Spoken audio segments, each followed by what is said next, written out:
تكاد السماوات يتفطرن منه وتنشق الأرض وتخر الجبال هدا تكاد zisemberera samawati eggulu zonna yatafattaruna okweyuzaayuzaamu minhu olw'ekigambo ekyo obunene bwakyo watanshaqu al-ardu n'ensi okuba nti eyatikayatika watakhiru al-jibaalu n'ensozi zijula okubeera nga zisigukulukuka mu bifo byazo zibeere nga zeewumuggula zaatikayatike haddan zibeere nga zimenyekamenyeka zibeere nga zaatikayatike olw'obuyitirivu bw'ekigambo ekyo kinyeenya eggulu ne zijula okweyasaayasa n'ensi eno n'ejula okwatikayatika n'ensozi ne zijula okuyuuguuma okuva mu bifo byazo zibeere nga zimerenguka olw'obuyitirivu bw'obunene bw'ekigambo ekyogerwa ku Allah nti yazaala ng'ate tazaalanga.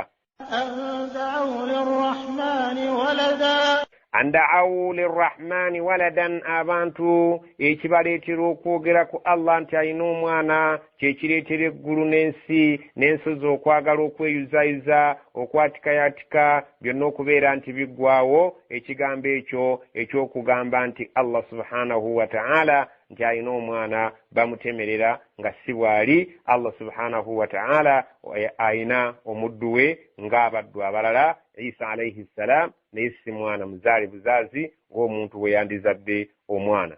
وما ينبغي للرحمن أن يتخذ ولدا إن كل من في السماوات والأرض إلا آتي الرحمن عبدا. إن كل من في السماوات والأرض tewali buli kintu kyonna kiri mu ggulu oba muno mu nsi illa okujjako ati rrahmani abdan kigenda kujjeewa Allah omusaasizi ku lunaku lw'enkomerero nga kizzimamu. وينذر الذين قالوا اتخذ الله ولدا وينذر الذين إراجي أتيسا abantu abo قالوا aboogera nga bagamba okuvedda اتخذ الله ولدا الله سبحانه وتعالى يزال omwana. ما لهم به من علم ولا لآبائهم كبرت كلمة تخرج من أفواههم إن يقولون إلا كذبا.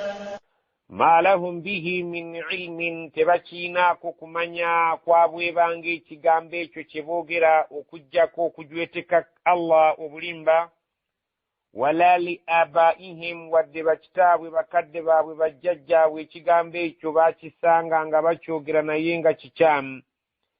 kaburati kalimatan takhruju min afwahihim kyayitirira obunene ekigambo ekyo ekiva mu mimwa gyabwe eri Allah subhanahu wa ta'ala eyaquluuna illa kadhiba abantu abo tebalina kye boogera mu butuufu bwa kwogera wabula okujjako okwogera obulimba obwereere. Bismillahir Rahmanir Rahim. قل هو الله أحد. سورة الإخلاص Allah subhanahu wa ta'ala yagisange ina aya nnya nga aya eno egamba abawarabu abaliwo obudde obwo nabbi sallallahu alaihi wasallam abategeeza ebikwatagana ne Allah kubanga baamubuuza ne bamugamba ansib lana rabbak. abatakkiriza abaali basinza amasanamu baagamba nabbi Muhammad nti twagala olanye otubuulire ensibuko ya Katonda wo bakadde be bajja batya. sifuhu lana mutulombojjere ng'olanya mutabani wa gundi muzzukulu wa gundi agwa mu kasolya gundi twagala otubuulire nga babirowooza nti biringa bino ebyaffe bye tutambulira mu bulamu bw'ensi. Allah nassa etteeka n'agamba nabbi we nti qul bagambe abaagala okumanya Allah subhanahu wa ta'ala bw'ayimiridde mu ngeri y'ebyokulanya huwa Allahu ahadun Allah ali omu talina ntandikwa talina nkomerero talina bakadde be sina bw'entandikwa mulanya talina gwazaala nti alina abazzukulu oba alina abaana. ahadun ali bwannamunigina bwa ppeke ekyo kibategeeze nti gw'osinza bw'ate bw'afaanana. Allahu samad Allah yayimiriddewo okumala ebyetaago by'ebitonde byonna bye mumanyi ne bye mutamanyi so nga ate ye talina bwetaavu bwonna eri bitonde ebyo okujjako okubeera nti bye birina obwetaavu gy'ali.